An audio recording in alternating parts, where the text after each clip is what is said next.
La preocupación por faltas a la ética en la ciencia no es nueva. Cuando decimos que un acto o pauta de conducta cualquiera es inmoral, lo que queremos en realidad es imponer nuestro propio código moral. Como señala Schultz 2005, un fabricante de armamento puede ser un héroe para una sociedad sometida que lucha por su libertad. El torturador puede ser un respetado funcionario judicial en la Edad Media, y un narcotraficante puede ser el salvador para una sociedad campesina sumida en la miseria que no tiene productos legales que puedan ser vendidos en el mercado. Teniendo en cuenta esta relatividad, quiero invitarte a pensar en la construcción identitaria de un científico o una científica joven y las estrategias políticas que les lleva a publicar sin ética. En otras palabras, quiero mostrarte que el entorno y las exigencias de la ciencia moderna impactan en la formación de investigadores e investigadoras y en la identidad que ellos aprenden. Para darte un marco de referencia, todos los logros específicos de la ciencia, como por ejemplo una vacuna, una estrategia de conservación de especies, una creación artística o los avances tecnológicos, no solo deben ser acumulativos en el tiempo, sino que además deben ser complementarios con otras líneas de investigación. A esto se debe agregar que todos estos logros deben ser veraces, es decir, que una investigación no haga declaraciones erróneas, y además estas deben ser confiables. De esta manera, un investigador o una investigadora pueden transferir estos logros a la sociedad a través de procesos formales de comunicación que siguen ciertas reglas y también paradigmas. La ciencia es universal en al menos dos formas fundamentales. Primero, es universal con respecto a la aplicabilidad de los resultados y la validez de su método que permite obtener datos. Es decir, te hablo de los artículos, te hablo de los libros y de las creaciones artísticas. Y segundo, el conocimiento es universal con respecto de la participación de la humanidad en él. Es decir, el crecimiento de la ciencia tiene sus raíces en los descubrimientos de todas las naciones y el conocimiento que se proporciona o que puede ser proporcionado y compartido universalmente, lo que constituye un patrimonio común de la humanidad.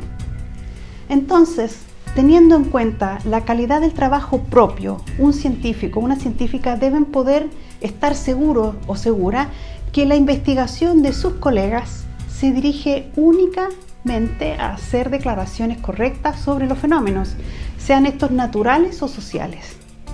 Autores como Luhmann o Zuckerman llaman a esto el sistema de confianza, puesto que permite a científicos y científicas evitar el esfuerzo inmenso de verificar la confiabilidad de los resultados de las investigaciones de sus colegas antes de usarlos.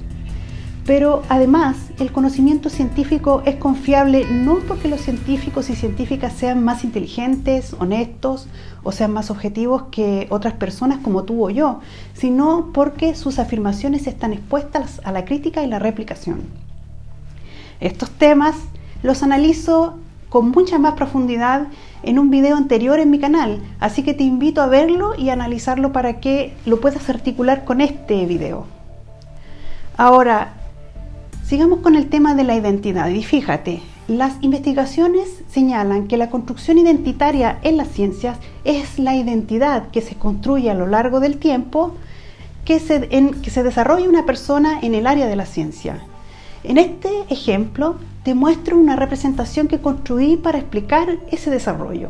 Desde la visión del estudiante de pregrado o de posgrado, la identidad se construye a partir de las acciones de sus formadores. Estos y estas estudiantes generan sus propias trayectorias que les hace desenvolverse en la vida académica. En este proceso pasan a ser investigadores o investigadoras jóvenes y con el tiempo a ser seniors. Referirse a la construcción identitaria implica incorporar la dimensión de trayectoria, donde los valores y los códigos con los que se identifica la persona regulan las acciones y a largo plazo el sujeto aprende a enfrentar los problemas sociales en un campo de expertise con las acciones que aprendió. Al crear esta identidad científica, investigadores e investigadoras se consideran preparados para forjar el carácter de las generaciones posteriores. Para que un investigador o investigadora se considere como tal, requiere flexibilidad aplicada a sí mismo para avanzar en su construcción identitaria. Requiere del pensamiento crítico que permita discriminar acciones y significaciones. Necesita de la creatividad para dar posibilidad a lo nuevo y para poder proyectarlo hacia el futuro, y exige de la metacognición para articular sentidos y proyectarlos en el tiempo. Cuando la construcción identitaria va creciendo y los sujetos en formación aprenden de las inconductas de otros y otras y son capaces de sacarle provecho a esas inconductas, la trayectoria moldea inevitablemente los resultados científicos. Quiero recordarte hasta aquí que lo que quiero es que vincules estas ideas. Primero, que existe una preocupación por las faltas a la ética en la ciencia. Segundo, que dependemos del sistema de confianza para poder avanzar en la ciencia. Y tercero, que la construcción identitaria es aprendida de nuestros predecesores. Por ejemplo, según datos del 2007, los fraudes más comunes son la falsificación, la fabricación de datos y en menor medida está el plagio. A la fecha es conocida las faltas graves de mala conducta en la investigación que se han descubierto en los últimos años, por lo que científicos, editores de revistas y políticos tienen dudas de que la ciencia pueda funcionar en esta atmósfera positiva, en este sistema de confianza. Y este tema también lo traté con mucha profundidad en un video anterior que te sugiero ver para que te enteres de ejemplos sobre fraudes científicos que son más comunes, del creciente fraude de las revistas depredadoras y cómo éstas afectan el desarrollo de las ciencias. Pero quiero mostrarte algunas de las razones que inducen al fraude en las investigaciones en cualquier rama de la ciencia. Mi intención es que puedas distinguir que la dimensión de trayectoria de un sujeto es relevante en el resultado final, y tú, que eres una persona que recién comienza en este trayecto, puedes considerar en tu desarrollo personal. Lo más importante aquí es que consideres que las presiones y las exigencias académicas que fomentan las faltas a la ética, desde la estrategia política de hacer crecer las ciencias en cualquier estado o institución, van en incremento. Primero, están las presiones sobre los y los estudiantes de posgrado. Existen muchas exigencias sobre lo que se espera de nosotros y nosotras cuando comenzamos nuestra historia académica. Desde nuestros inicios se nos exige tener publicaciones para obtener becas de posgrado, pasantías o incluso al momento de graduarnos. En el caso de Chile, para la mayoría de los magísteres se exige una publicación enviada o publicada, mientras que en los doctorados se exige una publicación publicada y una enviada. Pero esto depende de cada programa y sus objetivos de crecimiento. Pero si bien el clásico lema "publica o muere" se ha difundido tempranamente en estas etapas de desarrollo, investigaciones sostienen que una publicación de investigación académica debe estar dirigida por una motivación intrínseca para convertirse en académico o académica y no por presiones externas de los requisitos sociales o profesionales para producir un trabajo académico. Pero esto es realmente idílico y no sostenible para cualquier estudiante de posgrado a nivel global, puesto que implica no ganar una beca y así como lo oyes. Por otra parte, segundo, están las presiones sobre académicos y académicas jóvenes. De entrada a un puesto de trabajo se les solicita compromisos académicos anuales, que ocupen cargos administrativos. Sus contrataciones, obvio, dependen de los currículum vitae que son publicaciones. La docencia se eleva a las nubes, deben competir por espacios de investigación dentro de la institución y al tiempo que lo hacen deben seguir publicando como sea.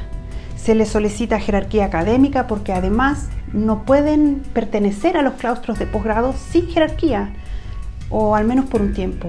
Se les exige adentrarse en el sistema burocrático de construir su currículum vitae en formatos diferentes, con tiempos acotados y adaptarse al ambiente social de investigación al que llegan.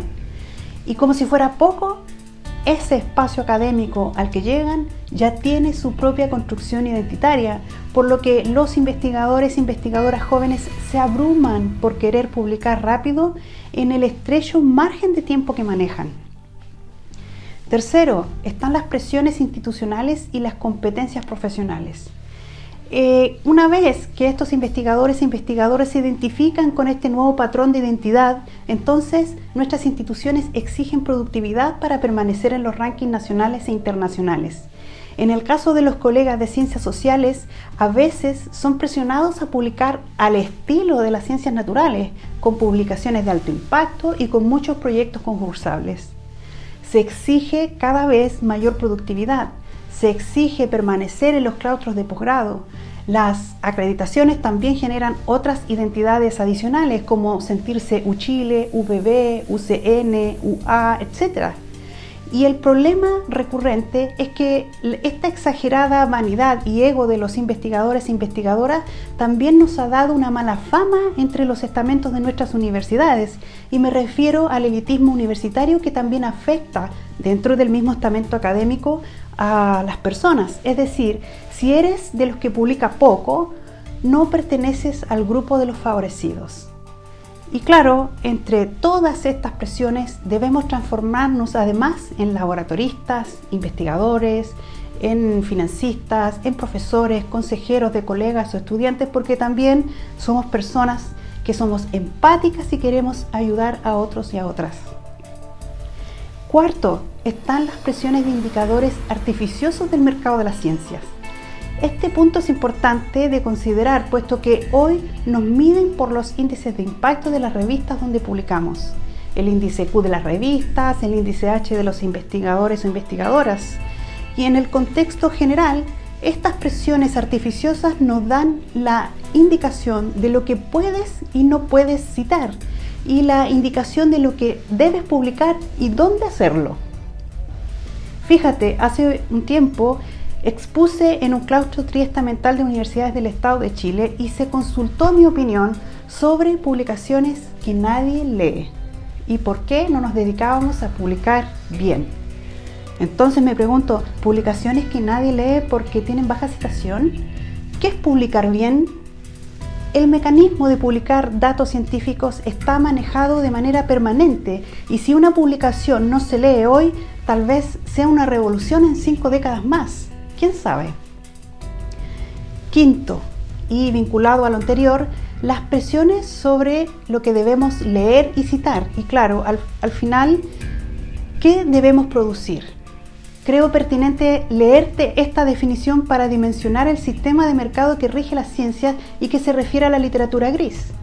Dice: la literatura gris incluye múltiples tipos de documentos producidos en todos los niveles de gobierno, académicos, empresas e industria, en formatos impresos y electrónicos que están protegidos por derechos de propiedad intelectual, de suficiente calidad para ser recopilados y preservados por bibliotecas y repositorios institucionales, pero no controlado por editores comerciales, es decir, donde la publicación no es la actividad principal del organismo productor. Y en otras palabras, se exige citar a Springer, Elsevier, Wiley, Taylor y Francis, que son los conglomerados donde además se nos exige en mayor parte publicar. Y entonces, ¿qué pasa con nuestro boletín del Museo Nacional de Historia Natural en Chile y todas las revistas antiguas que ya no existen en circulación actual, pero que necesitamos citar en nuestras investigaciones porque explican el fundamento de nuestras hipótesis centrales de investigación? Pues no las podemos citar, porque el sistema comercial las considera literatura gris. Este es nuestro entorno y este es el ambiente que construimos para tener nuestra identidad científica. Cuando se romantiza la ciencia con delantal y laboratorio, estamos omitiendo la realidad de las políticas estatales detrás de la investigación científica, que son sus indicadores de crecimiento en el mercado global. Y entonces, cuando estas presiones constantes y agobiantes nos tienen al borde y alejados de lo que alguna vez pensamos que eran las ciencias, aparece la decisión política de publicar sin ética. Un dato más, un dato menos, no es para tanto, si omito a este autor, no pasa nada, si saco los datos de este estudiante y los publico, pero le fabrico algunos datos que faltan, tal vez nadie lo sepa, y en fin. Esta imagen representa lo que te explico. Primero, publica. Luego eso se transforma en publica o perece. Luego es publica en revistas de alto impacto o perece. y luego publica frecuentemente en revistas de alto impacto y tal vez no perezcas. Entonces, la decisión política de publicar sin ética se va transformando en nuestra construcción identitaria en la ciencia. Y tenemos dos caminos. Queremos tener algo de integridad moral y la otra posibilidad es publicar mucho. ¿Cómo enfrentamos esta realidad? Muchas veces el problema de construir identidad se relaciona con el fraude científico y en estos casos con el problema central que es nuestro, tiene que ver con nuestra persona.